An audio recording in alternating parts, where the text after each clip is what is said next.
Hello everyone, welcome back to Mayo Academy. In our last video, we cover our first part of mole concept. So today we will do part 2. Our topic name is stoichiometry. So we start. First है इसमें example हमारा दिया है N2 plus 3S2 is equal to 2NH3। ये हमारा कौन सा process है?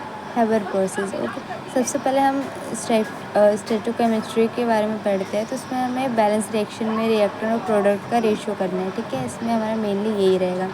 फर्स्ट है हमारा कंबक्शन रिएक्शन विद O2। याद रखो, जैसे C का CO2 और H का H2O। एग्जाम्पल है हमारा C3H8 प्लस 5O2, तो इज इक्वल टू में क्या आ रहा है हमारा 3CO2 प्लस 4H2O। सेकेंड है हमारा यूनिटरी मेथड। इसमें क्या है, केस वन है when information about one reactant and और प्रोडक्ट इज गिवन। लाइक इसमें how many moles of H2O can be formed by 10 gram of H2। तो इसमें हमारा रिएक्शन दे रखा है, for example 2H2 plus O2, ये हमारा क्या आ जाएगा 2H2O। फॉर्मूला क्या है, N इज इक्वल टू में 5 मोल यूनिटरी मेथड में। यूनिटरी मेथड में केस सब सिंपल है। केस वन, जैसे जब सिर्फ हम एक रिएक्टेंट या प्रोडक्ट की इन्फॉर्मेशन दी हो, सिंपल। यूनिटरी मतलब सिंगल, जब हमें हमारे पास सिर्फ एक रिएक्टेंट या प्रोडक्ट की इन्फॉर्मेशन दी हो। अब सेकंड है हमारे पास 90 ग्राम ऑफ ग्लूकोज की कम्बिनेशन। मोलर मास हमारे पास 180 और मोल क्या है 90/180। तो 90/180 का अगर वो कैलकुलेशन करेंगे तो हमारे पास 0.5 मोल आ जाएगा। तो ऐसे ही 1 मोल ग्लूकोज इज इक्वल टू क्या है 6 मोल O2 और 0.5 मोल 3 मोल O2। तो इसमें मल्टीप्लाई कर दिया 3 into 22.4 is equal to 67.2। Okay guys, so अब हम इस पे आते हैं। 1 mole of glucose is equal to 6 mole of H2O। 1/2 mole of glucose क्या है 6 इंटू 1/2 3 मोल ऑफ H2। मतलब सिंपल सी कैलकुलेशन है बस इसमें। जैसे मोलर मास H का 1 होता है, O का 16 होता है, C का 12 होता है, एज वी नो। फिर हमारे पास ये कैलकुलेशन आ जाती है। फिर हमारे पास फोर्थ आता है सीक्वेंशियल रिएक्शन। जैसे क्वेश्चन 1 इसमें है 64 ग्राम ऑफ S से कितना SO3 बनेगा। तो सिंपल है, S इज इक्वल टू में SO2 और SO2 से SO3।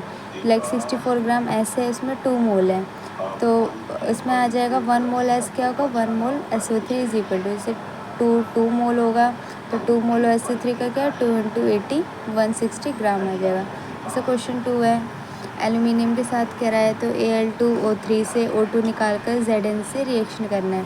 तो 15 ग्राम ऑफ Al2O3 है, उसकी वैल्यू क्या है 0.5 मोल और 0.7 मोल ऑफ O2 बनेगा हमारा एज इट इज।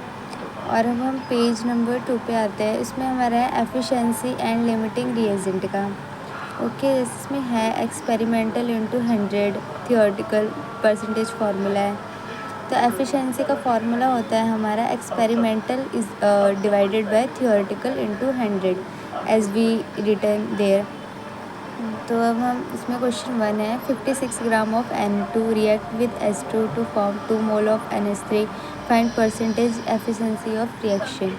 ओके, तो इसमें हमारा सिंपल सा है कि 56 ग्राम ऑफ N2 का है 2 मोल, तो थियोरेटिकली हमारे पास 4 मोल है और NH3 बनता है पर मिला 2 मोल। तो परसेंटेज में क्या आ जाएगा 2/4 इंटू 100। तो हमारे पास कैलकुलेशन करके क्या आएगा 50%। एज सेकंड क्वेश्चन में भी सेम है 44.8 लीटर SO2 और 2 मोल का थियोरेटिकल करेंगे तो 160 ग्राम ऑफ SO3 आएगा। एज इट इज़ मिला क्या हमें 40 ग्राम, तो परसेंटेज क्या होगा 40/160। हमारा 40 क्या एक्सपेरिमेंटल और थियोरेटिकल क्या है 160, इंटू क्या कर देंगे 100। तो हमारा कितना परसेंटेज आ जाएगा कैलकुलेशन करके 25%। सेकेंड है हमारा लिमिटिंग रीजन। जब 2 रिएक्टेंट हो तो जो पहले ख़त्म होगा वही LR है। लाइक लिमिटिंग रीजन को हमने शॉर्ट फॉर्म में क्या बोला LR। मतलब जो हम पहले तो हमने यूनिटरी मेथड में पढ़ा जो हमारे पास सिंगल प्रोडक्ट या रिएक्टेंट हो। फिर हमने लिमिटिंग रीजन में क्या पढ़ा, जो रिएक्टेंट हो जो पहले ख़त्म होगा वही LR होगा, मतलब जो रिएक्शन में पहले ख़त्म हो।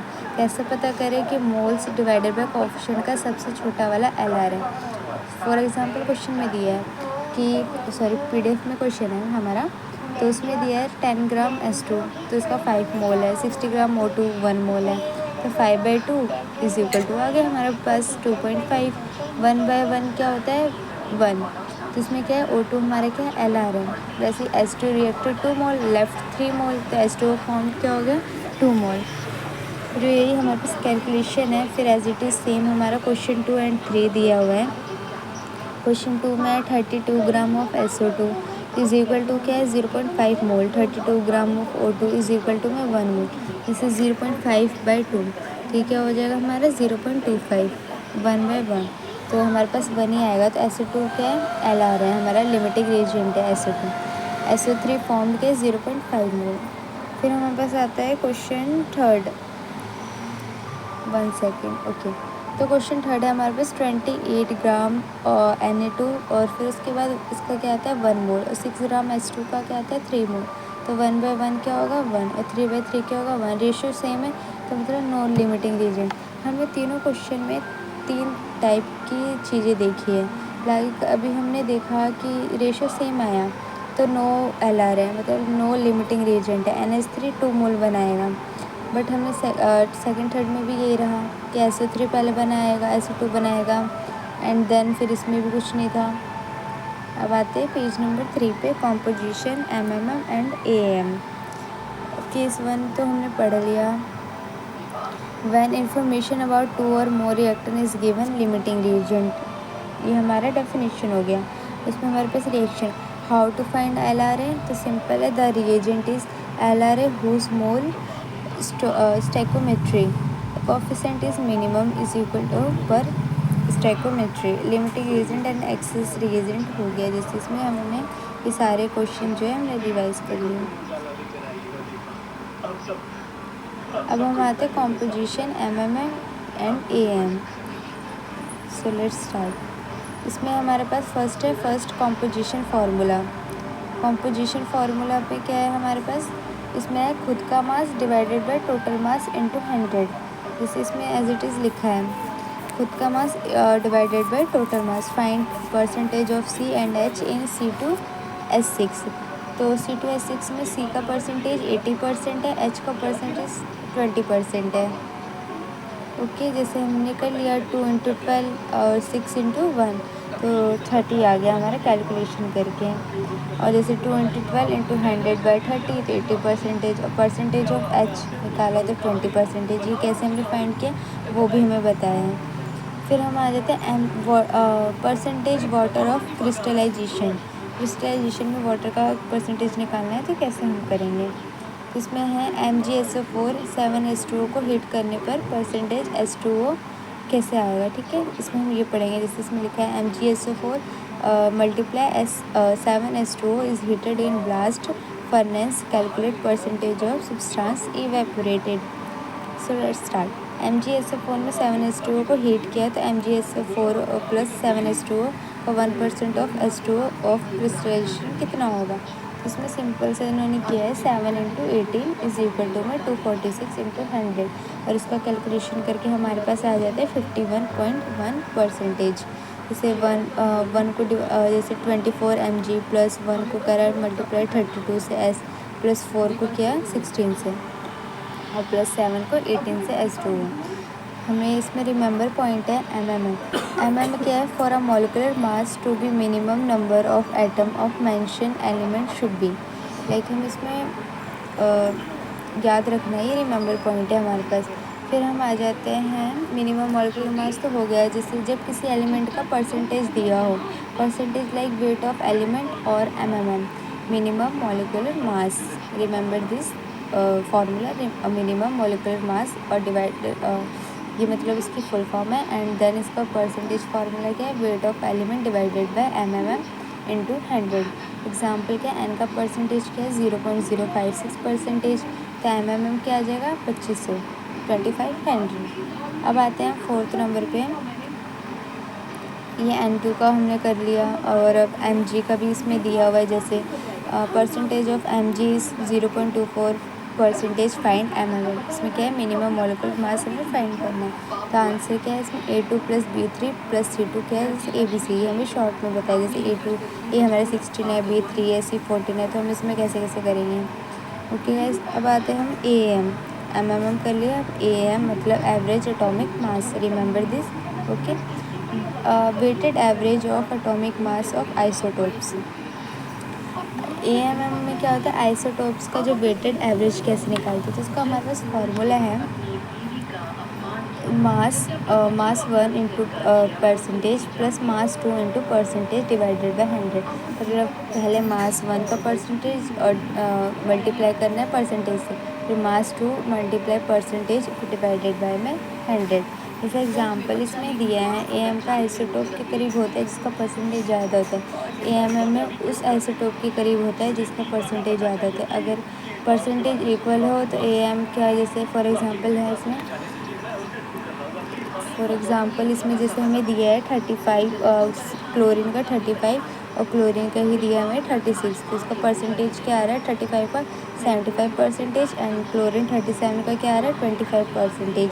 तो एएमएम कैसे हम कर निकालेंगे, पहले मास 1 तो हमारे पास क्या आएगा 35 इंटू इसका परसेंटेज क्या है 75 प्लस इसमें हम 37 क्या है हमारे पास मास 2 और इसका परसेंटेज क्या है 25%, तो हमें 25 हमने लिख दिया डिवाइडेड बाय 100। फिर इसको हमने कैलकुलेशन में किया तो हमारे पास आ गया 35.5। अब नोट पॉइंट है उसको भी हम पढ़ लेते हैं, ठीक है। तो लोवेस्ट परसेंटेज प्लस एएम, फिर डिक्रीजिंग में आ जाएगा वो AM and highest percentage plus AM. AM हमारा would be closer to that isotope whose percentage is more, जैसे कि अभी मैंने बताया एएम उस आइसोटोप के करीब होता है जिसका परसेंटेज ज़्यादा होता है। लाइक इसमें क्लोरीन 35 तो 75% है, तो उसका परसेंटेज ज़्यादा है तो उस 35 के पास ही रहेगा, आइसोटोप्स उसके पास ही रहेगा। Isotopes of an element x has atomic mass 18 and 22 both have equal percentage, find am. तो एक्स 18 का 15% और एक्स 22 का क्या है 50%, सेम परसेंटेज है, इसके एएम फाइंड करेंगे 18 इंटू 50 और 22 इंटू 50 इंटू 100 डिवाइडेड बाई 100। तो हमारा टोटल कैलकुलेशन वगैरह करके निकल गया 20 AM। One percentage is equal average of atomic मास, तो इसमें हमारा सेम ही आएगा, पहले हमें बता दिए इसमें। अब हमारे पास AM of 25 an element has 2 isotope X22 and X26। Find percentage of higher AM isotope. 26 को A से कर देना है मल्टीप्लाई, मास को फर्स्ट मास को परसेंटेज से डिवाइड, सेकंड मास को परसेंटेज से डिवाइड, फिर उसको 100 से डिवाइड कर देना। तो हमारे पास टोटल कैलकुलेशन वगैरह करके आ जाता है, A आ गया 75 और B आ गया 25। तो हमारे पास रिजल्ट क्या आ गया X26 हमारे पास ज़्यादा है क्योंकि इसका आइसोटोप सबसे हाईएस्ट पॉइंट पे 75%। की पॉइंट क्या है, AM में हमारा weighted average of atomic mass of isotopes आता है, ये हमें याद रखना है। So guys thank you, I hope कि आपको समझ आया हो for my academy. Thank you guys.